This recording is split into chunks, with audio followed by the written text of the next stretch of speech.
إن الحمد لله نعمده ونستعينه ونستغفره ونؤمن به ونتوكل عليه ونعوذ بالله من شرور أنفسنا ومن سيئات أعمالنا من يهدي الله فلا مضل له ومن يضلل فلا هادي له أشهد أن لا إله إلا الله أشهد أن محمدا عبده ورسوله أما بعد فقد قال الله تعالى في القرآن العظيم والفرقان المجيد أعوذ بالله من الشيطان الرجيم بسم الله الرحمن الرحيم يا أيها الناس اتقوا ربكم الذي خلقكم من نفس واحدة وخلق منها زوجها وبث منهما رجالا كثيرا ونساء واتقوا الله الذي تساءلون به والأرحام إن الله كان عليكم رقيبا صدق الله العظيم وصدق رسوله الكريم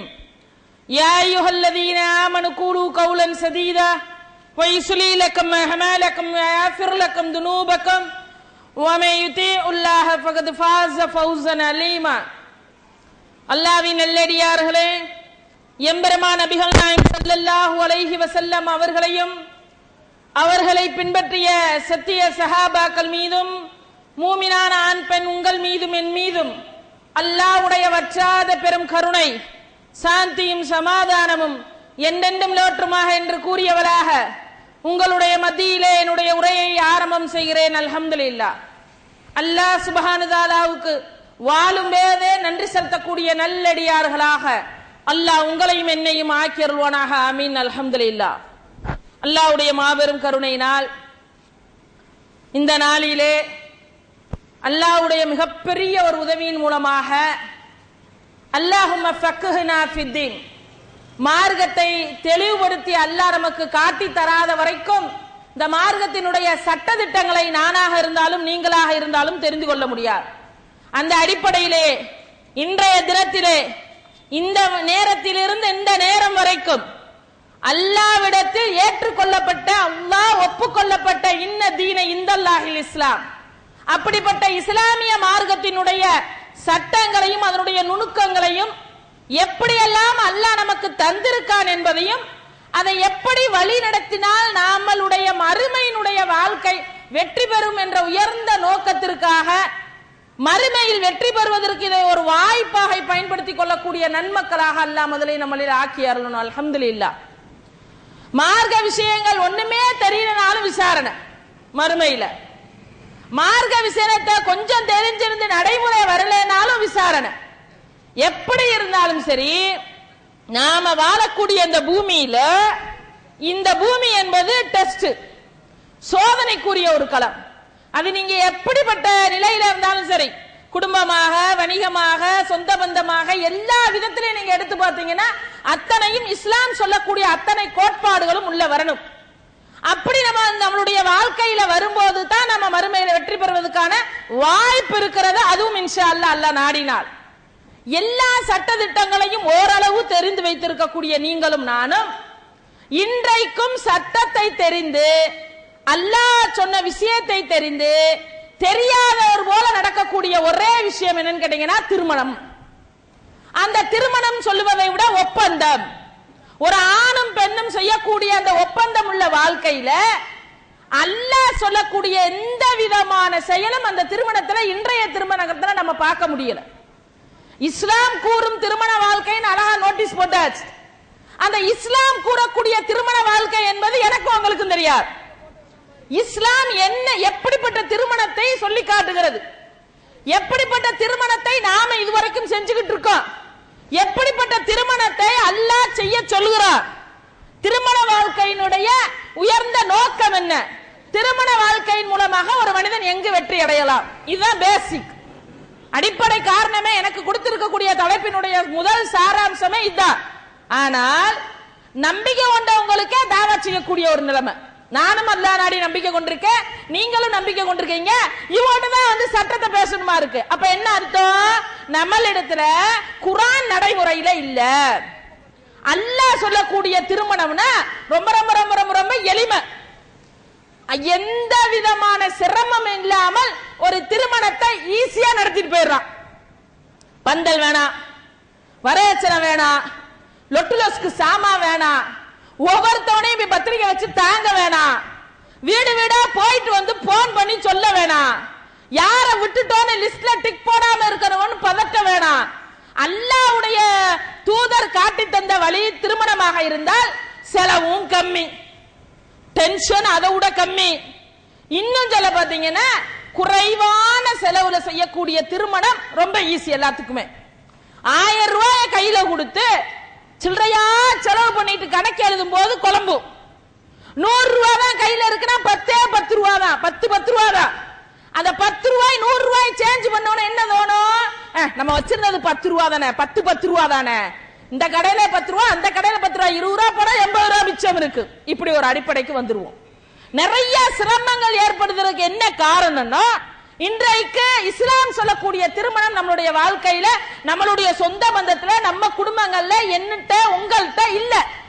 அது இல்லாதனால எதெல்லாம் திருமணத்துல எக்ஸ்ட்ரா தூக்கி வச்சோமோ, யாருடைய வழியை புறக்கணிச்சோமோ, அதனால திருமணமே இன்னைக்கு எப்படி ஆயி போச்சு?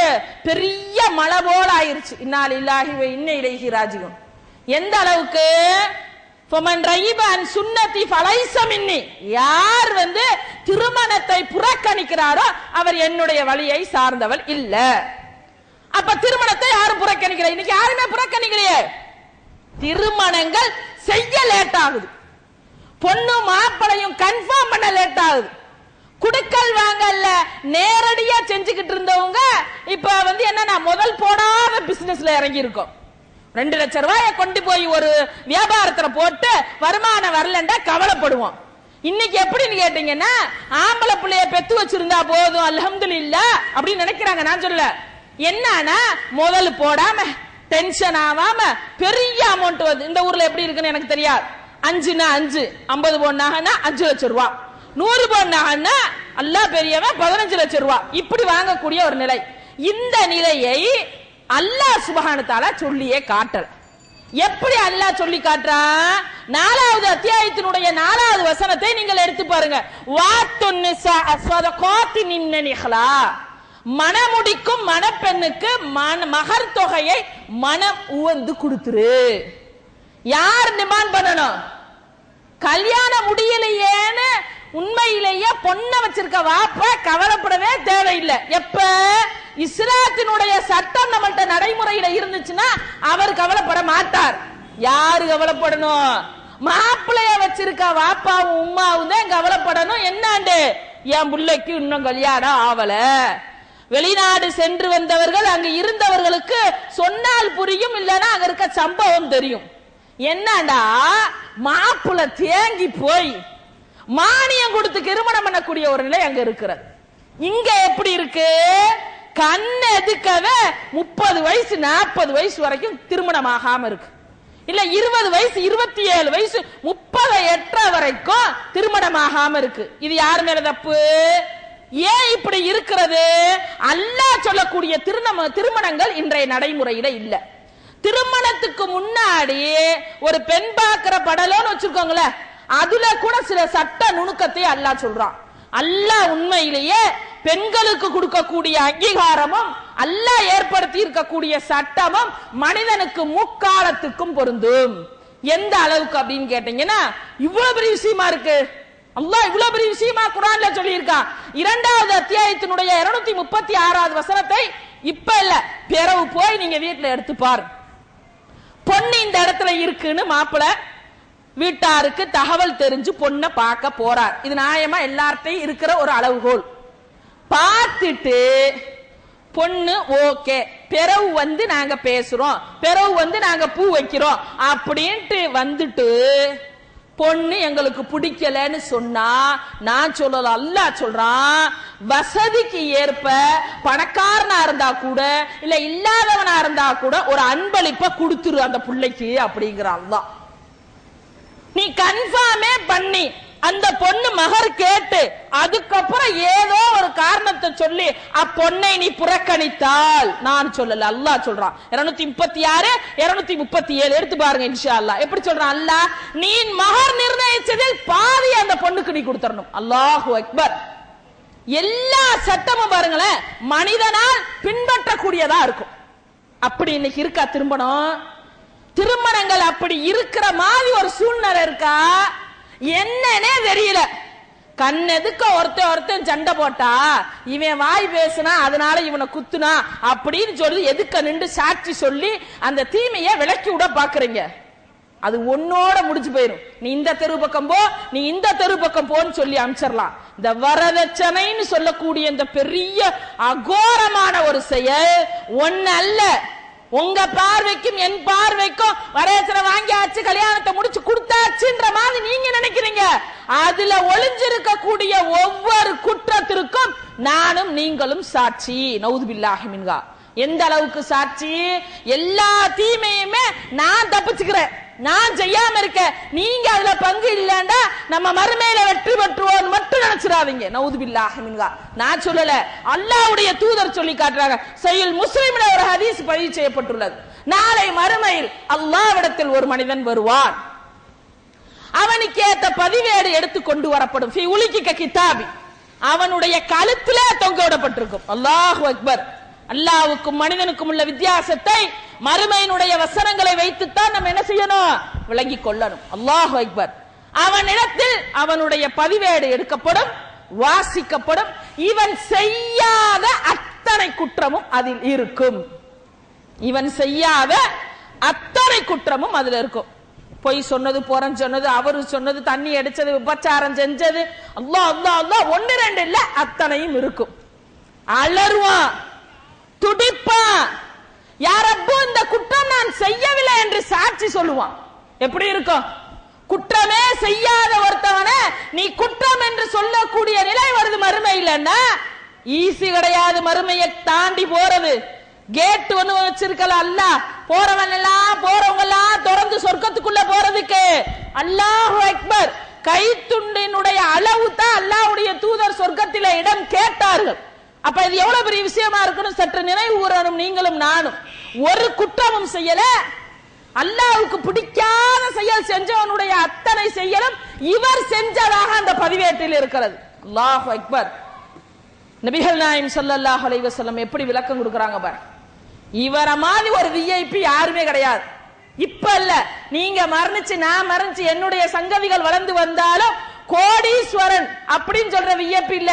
மார்க்கத்தை அப்படியே நடைமுறையில கொண்டு வந்து செயல்படுத்துற மிகப்பெரிய ஒரு மனிதர். அல்லாஹ்வுடைய தூதர் சொல்லி காட்டுறாங்க. இந்த மனிதன் அலறான்ல, தவறே செய்யவில்லைல, தவறு செஞ்சதாக இவனுக்கு பதிவுல வந்திருக்கு. எப்படி? அல்லாஹு அக்பர்.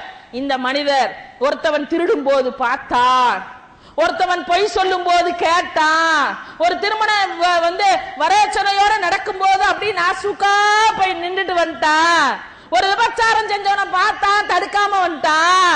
இதெல்லாம் நீ பார்த்தேல, உன்னை அல்லாஹ் நன்மை ஏவி தீமையை தடுக்கிறதுக்கு தானே அமிச்சான். இதெல்லாம் நீ பார்த்த, தடுக்கல, நீ செய்ததாக நான் பதிவு செய்து விட்டேன். நவுது பில்லாஹி மின்ஹா. ஒரே ஒரு நிமிஷம் நினைவு கூறணும். மறுமையில ஒரு மனிதன் நிக்க வச்சு அல்லாஹ் விசாரித்தால் அவன் அழிஞ்சே போய்விட்டான். இன்னா லில்லாஹி வ இன்னா இலைஹி ராஜிஊன். ஒவ்வொரு நிமிடமும் மரணத்துடைய சிந்தனையும் மறுமையினுடைய சிந்தனையும் இருந்தா நான் கூசாம அந்த கல்யாணத்தை சமாதானம் பண்ணுவோமா? அப்படித்தான் எல்லா கல்யாணமும் நடக்குதுன்னு சொல்லிட்டு அந்த கல்யாணத்துல போய் வெள்ளையும் சொல்லையுமா நின்றுட்டு வர்றோமே, அது ஆணா இருந்தாலும் பெண்ணா இருந்தாலும் குற்றவாளியா இல்லையான்னு உங்களுடைய உள்ளத்தை நீங்கள் கேட்டு பாருங்க. என்னமே தப்பு செய்யாத மாதிரி உட்கார்ந்து இருக்கோமே. ஒரு வரதட்சணை கல்யாணத்தை நடத்தினா என்ன, சப்போர்ட் பண்ணி கைத்தட்டினா என்ன, ரெண்டுமே ஒண்ணுதானே.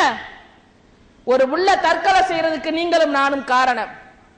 ஒரு புள்ளை ஒழுக்கம் இல்லாமல் ஓடி போவதற்கு நீங்களும் நானும் காரணம். ஒரு புள்ளை உபச்சாரத்தில் போய் ஈடுபடுவதற்கு நீங்களும் நானும் காரணம். ஒரு தாய் தகப்பன் கல்யாணம் முடிக்க முடியலையே, என்னால இவ்வளவு வரதட்சணை கொடுக்க முடியல தற்கொலை பண்ணுவதற்கும் நீங்களும் நானும் காரணம். இன்னா லில்லாஹி வ இன்னா இலைஹி ராஜிஊன்.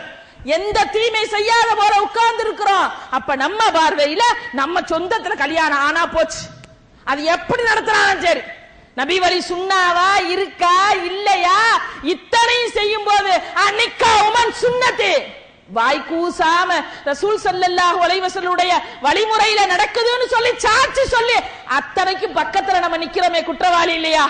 இன்றைய தினத்திலே நான் என்னை தேர்ந்தெடுத்து உங்களை வர வைத்து, இது எல்லாம் அல்லாஹ்வுடைய ஏற்பாடா இல்லையா? கதாயின் கதை தகுமின் ஹைர், இது அல்லாஹ்வுடைய ஏற்பாட்டுல இருக்கக்கூடிய ஒரு விஷயம். மாத்த முடியுமா? மாத்த முடியாதுல. அதே மாதிரி தீமையில் இருந்து நீங்களும் நானும் விலகவில்லை என்றால் நாளை மறுமையில நாம குற்றவாளி. இன்னா லில்லாஹி வ இன்னா இலைஹி ராஜிஊன். எப்படி தேர்ந்தெடுத்தார்கள் தெரியுமா? பொண்ணை பார்க்கும் போது குளம் அழகு சிறப்பு பார்க்கலங்க. எதை பார்க்கல? குளத்தை பார்க்கல, சிறப்பை பார்க்கல, அழக பார்க்கல. எதை பார்த்தாங்க? மார்க்கப்பட்டுள்ள பெண்ணை நீங்கள் தேர்வு செய்து கொள்ளுங்கள். அபூ ஹுரைரா ரலியல்லாஹு தஆலா அறிவிக்கிறாங்க, அந்த மார்க்கப்பட்டுள்ள அந்த பெண்மணி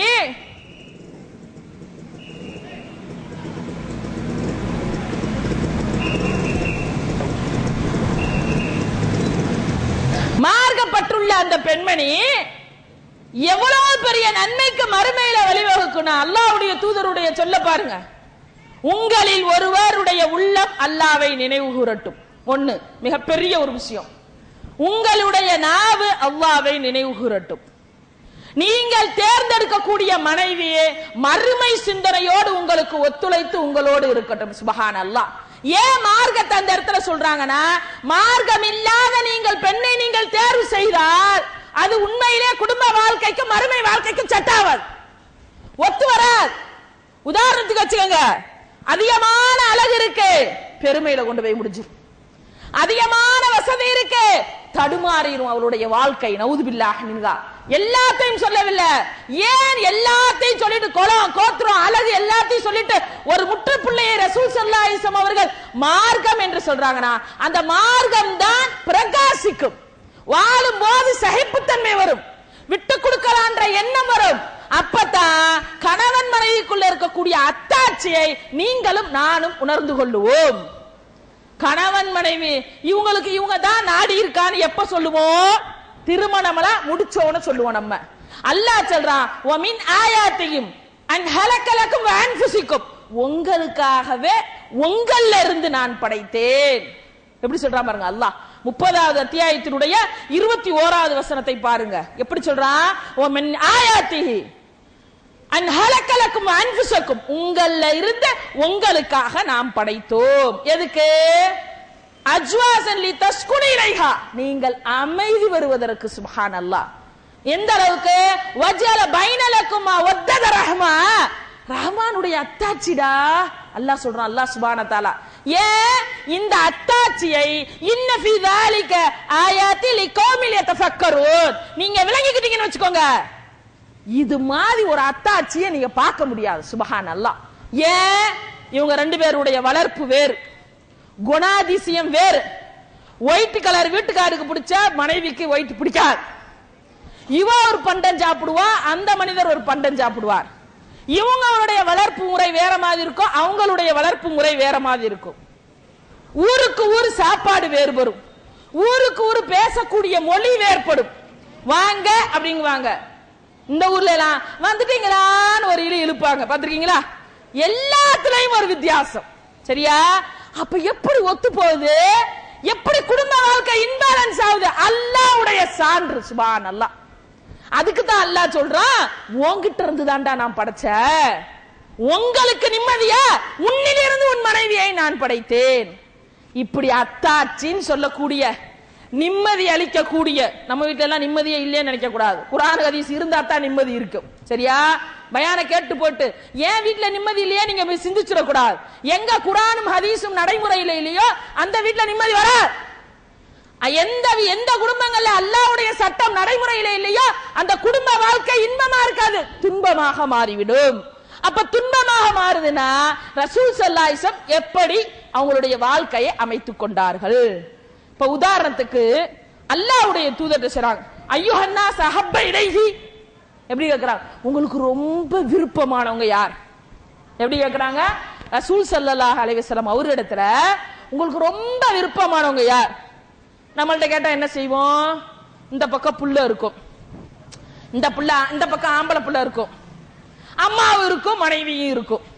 சரியா?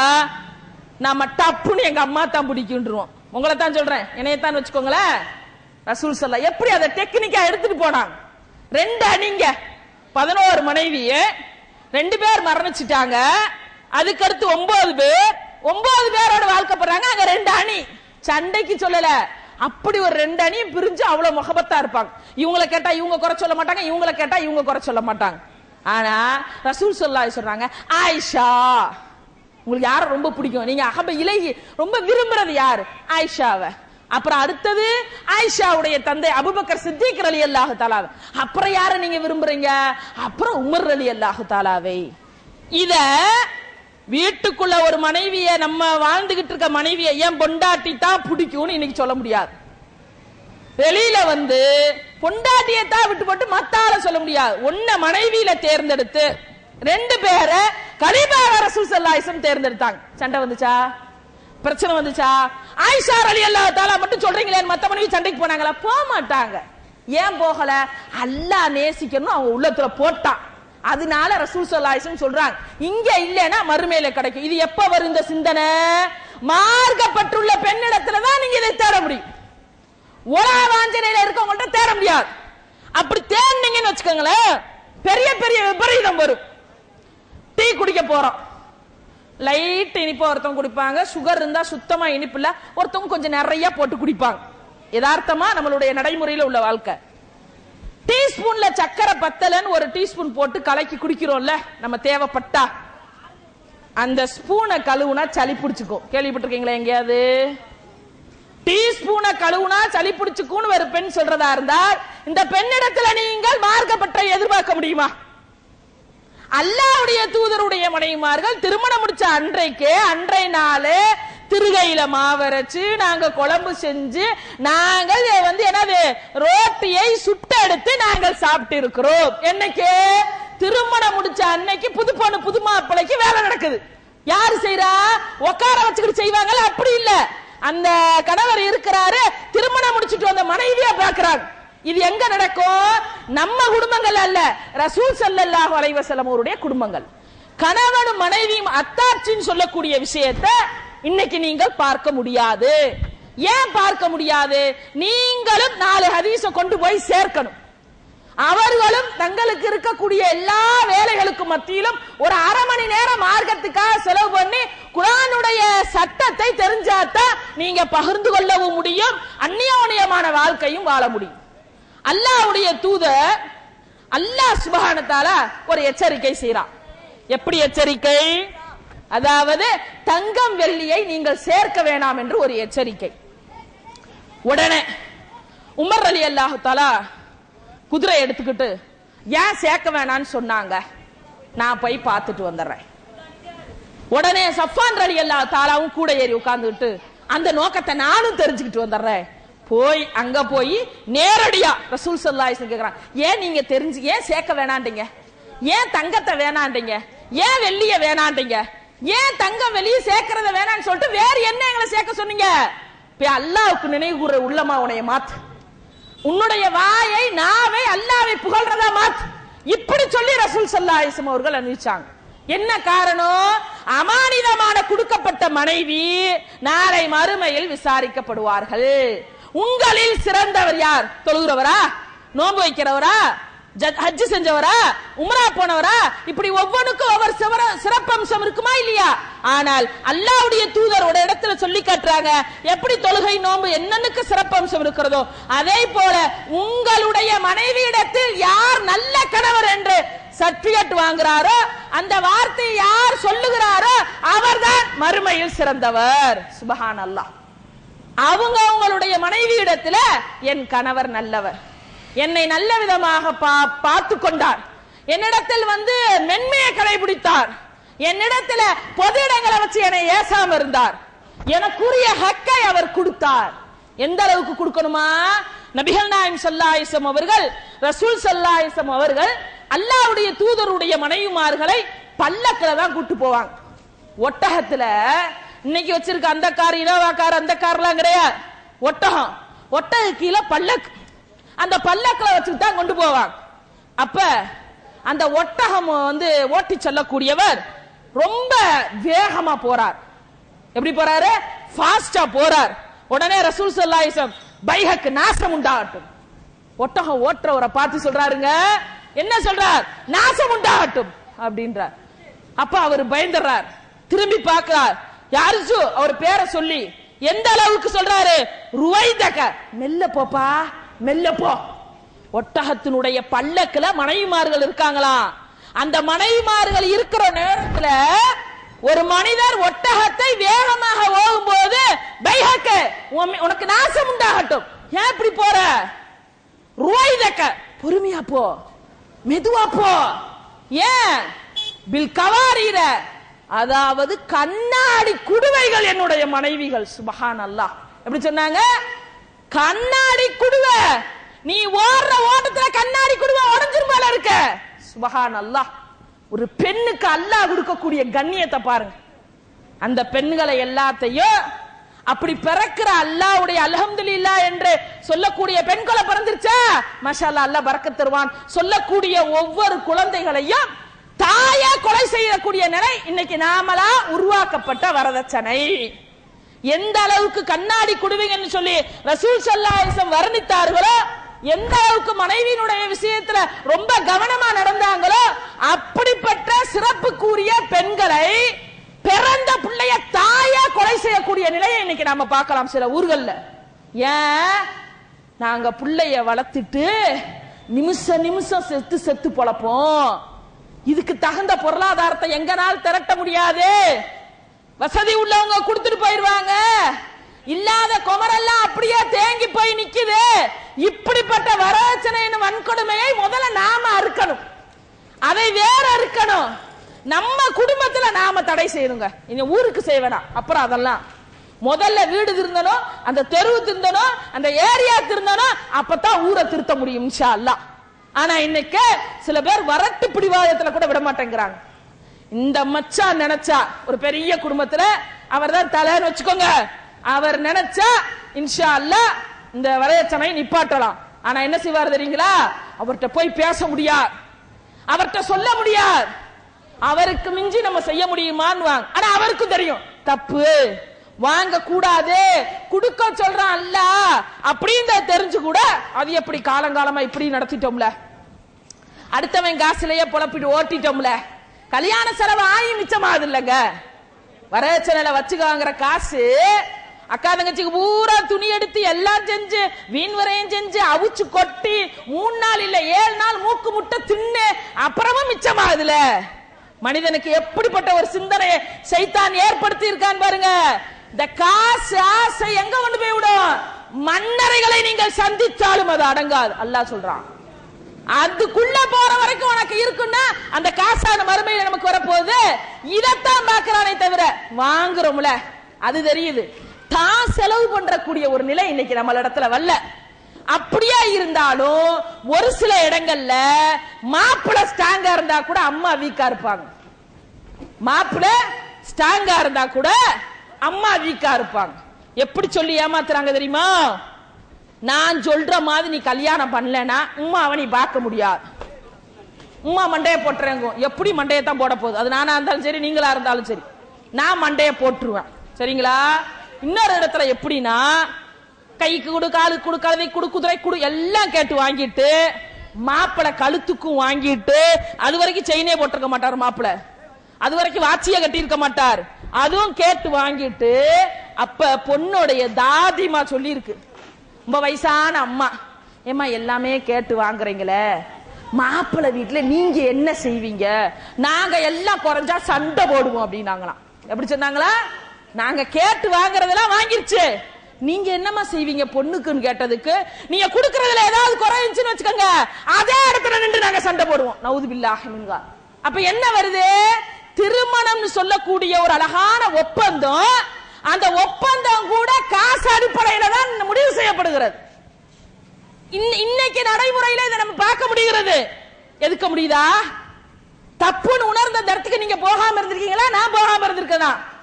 அதுக்கு அடுத்து வலிமான்னு ஒண்ணு நடக்கும். சுபஹான் அல்லாஹ், அல்லாஹ் பெரியவன், வலிமா இல்ல. அதுக்கு பேர் என்ன தெரியுங்களா?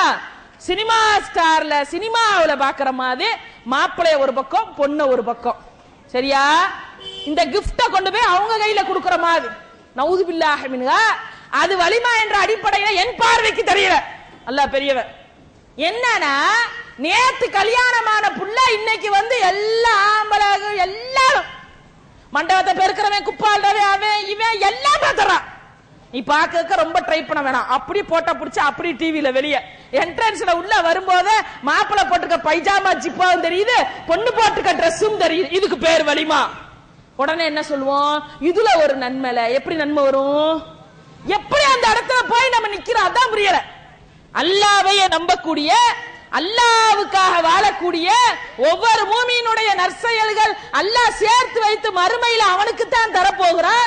அப்படிப்பட்ட ரப்பிடத்துல கூலி எதிர்பார்த்து ஒவ்வொரு தொழுகைக்கு அப்புறமா யா அல்லாஹ் எனக்கு சொர்க்கத்தை கொடுன்னு எதிர்பார்க்கிற நீங்களும் நானும் எப்படி ஒரு தவறுன்னு கண்ணுக்கு எதுக்க தெரிஞ்சு பட்ட வெளிச்சமா அல்லாஹ் காட்டுறான், அந்த இடத்துல போய் எந்த தைரியத்துல நிக்கிறோம்? அப்ப நமக்கு வந்து குர்ஆன் வசனங்கள் வசனமாகத்தான் இருக்கிறது, நடைமுறையில இன்னும் வரவில்லை.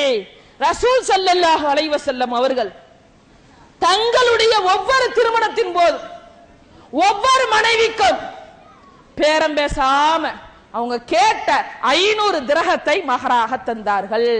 இன்னைக்கு குறைக்க சொல்லுங்கன்னு சொல்றோம்.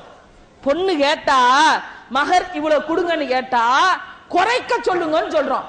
அப்ப என்னன்னா மகர வந்து தன் இஷ்டத்துக்கு முடிவு பண்றாங்க. பொண்ணு கேட்கிற மாதிரி இல்ல. மகர யார் நிர்ணயம் செய்யறா? அல்லாஹ் வந்து அந்த பெண்ணுக்கு கொடுத்த ஒரு உரிமைய இவங்க வாப்பா முடிவு பண்றார், இல்லனா இவங்க அம்மா முடிவு பண்றாங்க. அது எப்படி இஸ்லாம் கூறக்கூடிய திருமண வாழ்க்கையாக திருமணமாக அது எப்படி அமையும்? அப்ப திருமணம் என்ற அளவுகோலை நாம என்ன நினைச்சு வச்சிருக்கோம்? கொஞ்சம் பொண்ணு கருப்பா இருக்கா, ஏத்துறா காசை நீனு 3 லட்சம் தர்றேன்னு சொல்லு, ஓகே. இல்லாட்டி ஒரு காரை கொண்டு நிப்பாட்டு, முடிஞ்சு போச்சு. பொண்ணு கொஞ்சம் வெள்ளையா இருக்கா, வெள்ளை பொண்ணுக்கு தேடி வந்து கொத்திக்கிட்டு போவாங்க. யாரு கொத்திக்கிட்டு போவா? நம்ம பார்வை இப்படித்தான் இருக்கு. நம்மளை பார்த்து ஒரு சமுதாயம் திருந்தம். உண்மைதானுங்களே? நம்மள்ட்ட இருக்க நடைமுறையில குர்ஆன் வசனங்கள் நடைமுறையில இருந்துச்சுன்னா நம்மளை பார்த்து 4 பேர் மாறணும். ஆனா நம்மள என்ன சொல்றாங்க? அம்மாடி, இஸ்லாத்துக்கு வரக்கூடிய செஞ்சி திருவண்ணாமலையை சேர்ந்த ஒரு 3 பேர் ஒரு குடும்பத்துல வாப்பா இல்ல, இஸ்லாத்துக்கு வர தயாரா இருக்காங்க. அந்த அம்மா சொன்ன வார்த்தை அல்லாஹ் பெரியவ, இன்னும் இந்த காது விட்டு எனக்கு போகல. லா இலாஹ இல்லல்லாஹ் முஹம்மது ரசூலுல்லாஹ் சொல்றது பெரிய விஷயம் இல்லம்மா. என் வீட்டை பார், நான்லாம் வந்து எல்லா சாமி போட்டாவும் எடுத்துட்டேன், பூஜை பண்றது இல்ல, வாசல் கொளிச்சு தோரம் போடுறது இல்ல. எனக்கு பயமா இருக்கு தெரியுமா? நான் இஸ்லாத்துக்கு வந்துட்டேனா ஏன் 2 பிள்ளைகளுக்கு அவங்க மார்க்கத்தில் இருக்க மாதிரிலாம் காசு கொடுத்து நகை போட்டு என்னால கல்யாணம் பண்ண முடியாது. அந்த அம்மா சொல்லு. யார அழைப்பு பண்ணி செஞ்சாங்களோ அந்த 2 சகோதரர் வர்றாங்க. நான் சொல்றேன், அந்த அம்மா இந்த மாதிரி வார்த்தை சொல்றாங்க, என்ன சொல்ல போறீங்க? நீங்க என்னை கூப்பிட்டீங்க, நான் வந்துட்டேன், நீங்க என்ன சொல்ல போறேன்? அந்த 2 சகோதரர் சொன்னாங்க, உங்க பிள்ளைங்களுக்கு நாங்க பொறுப்பேற்றுக்க மாட்டோம், அல்லாஹ் உங்க பிள்ளைங்களை பொறுப்பேற்றுக்குவோம். அல்ஹம்துலில்லாஹ். இன்னைக்கு ஒரு பிள்ளைக்கு லட்சுமி என்ற பிள்ளைக்கு ஆயிஷான்னு பேர் வைத்து இன்னைக்கு ஆலிமா முடிச்சு அப்சல் உலமா முடிச்சிட்டாங்க. அல்ஹம்துலில்லாஹ். அவங்க அக்கா 12ஆம் கிளாஸ் படிச்சுட்டு ஒரு டவுட்ல அந்த புள்ள, நீங்க வேணா என் தங்கச்சியை கூட்டு போயிருங்க, இன்னைக்கு நைட்டு நான் வந்து 12ஆம் கிளாஸ் முடிச்சிருக்கேன், பக்கத்துல ஒரு வேலை கிடைச்சிருக்கு, நான் ஒரு 3 நாள் கழிச்சு 1 வாரம் கழிச்சு என் தகவலை சொல்றேன்னு. அல்லாஹ் பெரியவன், நம்ம மூலம் இல்ல, ஹிதாயத் ரப்புல் ஆலமீன் கொடுத்தா. அதுக்கப்புறம் அந்த பிள்ளையும் வந்து 1 வருஷம் கழிச்சு அல்ஹம்துலில்லாஹ் ஒரு பள்ளியில ஜும்மா தொழுகைக்காக போகும்போது திடீர் கல்யாணம். அந்த திடீர் கல்யாணத்துல செஞ்சி திருவண்ணாமலையில லா இலாஹ இல்லல்லாஹ் முஹம்மது ரசூலுல்லாஹ் என்ன ஒரு திருப்பு சீட்டா வச்சு அல்லாஹ் சொன்ன வச்சானே, அந்த சகோதரனுடைய கல்யாணத்துக்கு தான் நான் போயிருந்தேன். எனக்கு தெரியல. ஒரு இஸ்லாத்துக்குள்ள ஒருத்தவங்க வர்றதுக்கு இந்த வரதட்சணை தான் காரணமா இருக்குன்னா அப்படிப்பட்ட ஒரு கொடூரமான செயலை விட்டு ஒழிய முடியல நம்மனால. காலரை தூக்கிக்கிட்டு நாங்கெல்லாம் அல்லாஹ்வை நம்புறோம்னு சொல்றோமே, இது எந்த அடிப்படையில நியாயம்? நல்லா சிந்திச்சு பாருங்க. போர்க்களத்துக்கு போவாங்க ரசூல் ஸல்லல்லாஹு அலைஹி வஸல்லம், ஆள் இல்ல, யாரும் இல்ல, ஏகத்துவத்தை நிலைநாட்ட போவாங்க. நம்மளாம் நினைச்சா பார்க்க முடியாது, அப்படி ஒரு சிரமமான பயம். அங்க போவாங்க, அங்க திருமணம் முடிச்சு வீட்டுக்கு கூட்டு வருவாங்க. சுப்ஹானல்லாஹ். குளம் கோத்திரம் எதுவும் பார்க்க மாட்டாங்க. அல்ஹம்துலில்லாஹ்.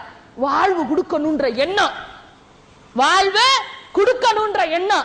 பெருமானார் ரசூல் ஸல்லல்லாஹு அலைஹி வஸல்லம் பார்த்தா இன்னும் நம்ம நடைமுறையில திருந்தல. நமக்கே தெரியாம ஒரு தப்ப காலங்காலமா செஞ்சுக்கிட்டு வர்றோம். ஆனா யாராவது சொல்லும் போது அல்லாஹ்வுடைய நாட்டப்படி அல்லாஹ் ஹிதாயத் கொடுக்கிறான். இன்னைக்கு கொடுத்துட்டான் அல்ஹம்துலில்லாஹ், எனக்கும் கொடுத்துட்டான் உங்களுக்கும் கொடுத்துட்டான் இல்லையா?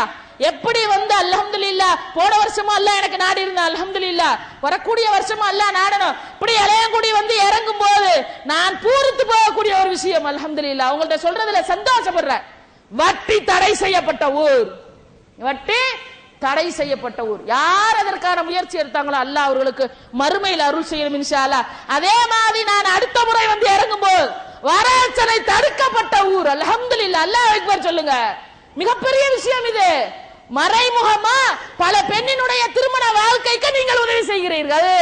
இந்த திருமணம் நடத்த போறேன்னு சொல்லி துண்ட விரிக்கிற கேவலமானதை தடுக்கிறீங்கன்னு அர்த்தம் அல்ஹம்துலில்லாஹ்.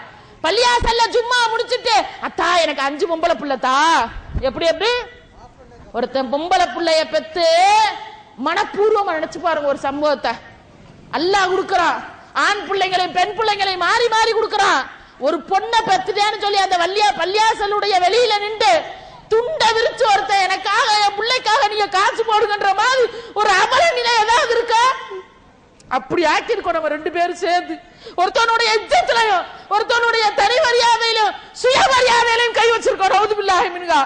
நீங்கள் ஆணும் சேர்ந்து, நீங்களும் நானும் சேர்ந்து, இந்த ஊர்ல இருக்கக்கூடிய பெண்களும் சேர்ந்து முதல்ல பேராசைப்படுறதை நிறுத்தணும். அடுத்தவன் இருந்து வரக்கூடிய காசு, ஒரு பொண்ணுடைய அப்பாவை புளிஞ்சு வாங்குற காசு ஒட்டவே ஒட்டாது. அந்த கணக்குக்கு மறுமையில பதில் சொல்ல நம்மளால முடியாது. ஒருத்தவனை துண்டார வைக்க போறீங்களா? ஒருத்தன் 5 புள்ள வச்சிருக்கான்னு இந்த ஊர்ல எடுக்க மாட்டேன்றா பிச்சை. எங்க வந்து எடுக்கிறான் தெரியுமா? அடுத்த ஊருக்கு வர்றான். ஊரு பேரை நம்ப மாட்டேங்கிறோன்னு சொல்ல நான் கூசுது எனக்கு. சம்பந்தப்பட்டவங்கள்ட்ட எழுதி வாங்கி இந்த ஊர்ல எடுத்தா தெரிஞ்சிரும்ல, அடுத்த ஊர்ல வந்து அமௌண்ட் சேர்ந்துட்டு அதை கொண்டு கையில கூக்கும் போது வாங்குறான். அட பாவி, உனக்கு அல்லாஹ்வுடைய பயம் இல்லையாடா? ஒரு பெண்ணை திருமணம் முடிக்கிற எவ்வளவு ஒரு ஈஸியான ஒரு காரியத்தை அத்தனை பேரு சேர்ந்து நம்ம கையால நாசப்படுத்தி வச்சிருக்கோம். நவுது பில்லாஹி மின்ஹா. இப்ப தெரியா? இந்த உலக வாழ்க்கையை விட்டு நம்ம போறோம் பாத்தீங்களா? அப்ப தெரியும். ஒவ்வொன்னுக்கும் அல்லாஹ் நம்மளை விசாரிப்பான் பாருங்க. நீங்கள் வாழக்கூடிய இந்த பூமியிலே உங்களுடைய சிந்தனையை கூர்மையாக நேராக வைத்துக் கொண்டு மறுமைக்கான பயணத்தை நீங்கள் தேடல. நான் சொல்லல, அல்லாஹ் சொல்றா. 89வது அத்தியாயத்துல அல்லாஹ் சொல்றா, கத்தமத் யதாஹு, நீ யோசித்தாலும் அது பயனளிக்காது. எப்படிப்பட்ட வாழ்க்கை? இப்ப அவகாசம் கொடுத்திருக்கான், திருந்திக்கிறதுக்கு வாய்ப்பு கொடுத்திருக்கான். நீங்க எல்லாம் எப்படி அல்லாஹ்வுடைய வீட்டுக்கு பக்கத்துல உட்கார்ந்து இருக்கீங்களோ இப்பயே ஒரு முடிவு செய்து கொள்ளுங்கள். நான் என்னுடைய வாழ்க்கையிலே இனிமேல் இன்ஷா அல்லாஹ் என்ன செய்ய போறேன்? நான் போக மாட்டேன். எனக்கு தெரிஞ்சு நான் வரதட்சணை கல்யாணத்துல போய் நிக்க மாட்டேன். என்கிட்ட அப்படி வந்தாலும் என்னால முயற்சி செஞ்சு அதை நிப்பாட்டி நபி வழி முறையில ஈஸியா சுலபமா நடத்துறதுக்கு நான் உதவி செய்வேன். இதனால நிறைய நன்மை இருக்கு இன்ஷா அல்லாஹ். அதாவது உயிரோட பிறந்த பிள்ளைங்களை இறக்குறது அப்ப. இப்ப என்ன செய்யறாங்களா? உண்மையிலேயே சிட்டிகள்ல செய்யக்கூடிய வேலை என்ன தெரியுங்களா? அல்ட்ரா ஸ்கேன் சர்வீஸ் சொல்லக்கூடிய ஒரு தொலைநோக்கு பார்வையின் மூலமாக சப்தமே இல்லாம உள்ளவே கொலை செஞ்சான். இது பொண்ணுன்னு தெரிஞ்சுட்டா உள்ளவே கொலை செய்யறான். ஒருத்தவன் கொலை செய்யறானா அந்த கொலைக்கு காரணத்தை அல்லாஹ்விடத்துல சொல்லணும்ல. அப்ப யாரெல்லாம் வாங்கும்போது அல்லாஹ் விசாரிக்கும் போது நாளைக்கு நீங்களும் நானும் மாட்டிக்க கூடாது. மறுமையினுடைய சிந்தனை இல்லாமல் நீங்களும் நான் இந்த உலகத்துல வாழ்ந்திருந்தால் இன்ஷா அல்லாஹ் அதை தவிர்த்துக்கங்க. மறுமை சிந்தனையோடு வாழ முயற்சி செய்யுங்க. ஏனென்று கேட்டால் நாளை மறுமையிலே ஒரு மனிதன் வருவான், கொண்டு வரப்படுவான். அவனிடத்தில் அல்லாஹ் சுப்ஹானஹு வ தஆலா அவனுக்கு தந்த அருள் கொடைகளை கேட்பான். புண்ணாட்டி கொடுத்தனா, புள்ள கொடுத்தனா, ஆம்பளை புள்ள கொடுத்தனா, பொம்பளை புள்ள கொடுத்தனா, சாப்பிட்டியா, கைகால் நல்லா இருந்துச்சா, இப்படி அவனுக்கு பூமியிலே அல்லாஹ் கொடுத்த அத்தனை அருள் கொடைகளும் அவனிடத்தில் அல்லாஹ் கேட்பான். எப்படி கேட்பான்? கொடுத்தனா? ஆமாண்டா யா அல்லாஹ், என் ரப்பே நீ கொடுத்த, அரிசின் அதிபதியே கொடுத்த. அப்ப கேட்பான், அல்லாஹ் இவ்வளவு நான் உனக்கு தந்தேன்ல, ஆமான் சாட்சி சொன்னேல, வாழும் போது மறுமையை பத்தி நீ என்ன நினைச்ச? அல்லாஹு அக்பர். அவன் சொல்லுவான், அப்படி நீங்களும் நானும் சொல்லிடக்கூடாது. நவுது பில்லாஹி மின்ஹா, யா அல்லாஹ் நான் மறந்துட்டேன். நவுது பில்லாஹி மின்ஹா. அப்ப ரப்புல் ஆலமீன் சொல்வான், நான் உன்னை இந்த இடத்தில் மறந்து விட்டேன். அப்படிப்பட்ட அகோரமான நிலை நம்மளுக்கு வந்துடக்கூடாது. எல்லா விஷயங்களும் கவனம் செலுத்துற மாதிரி அல்லாஹ்வுக்காக மறுமைக்காக நீங்கள் வெற்றி பெறுவதற்காக இன்ஷா அல்லாஹ் முழுக்க முழுக்க உங்களுடைய சொந்த பந்தம் நீங்க பேசினா ஓரளவுக்கு அல்லாஹ் நாடி கேட்பாங்கன்னு சொல்லக்கூடிய அத்தனை பேருக்கும் வரதட்சணை இல்லாத திருமணங்களை நடத்த முயற்சி செய்யுங்க. அடுத்த முறை நான் பார்க்கும்போது வரதட்சணை தடுக்கப்பட்ட ஊர் என்று போர்டு வைக்கிறதுக்கு அல்லாஹ் உங்களுக்கும் எனக்கும் உதவி செய்யட்டும். நேத்திய வாழ்க்கையும் நேரான சிந்தையும் தந்து மறுமையில் வெற்றி பெறக்கூடிய நல்ல நசீபை அல்லாஹ் உங்களுக்கும் எனக்கும் தந்தருள்வானாக என்று கூறி என் உரையை நிறைவு செய்கிறேன். வாஹ்தாவானா அல்ஹம்துலில்லாஹி ரப்பில் ஆலமீன். அஸ்ஸலாமு அலைக்கும் வரஹ்மத்துல்லாஹி வபரகாத்துஹு.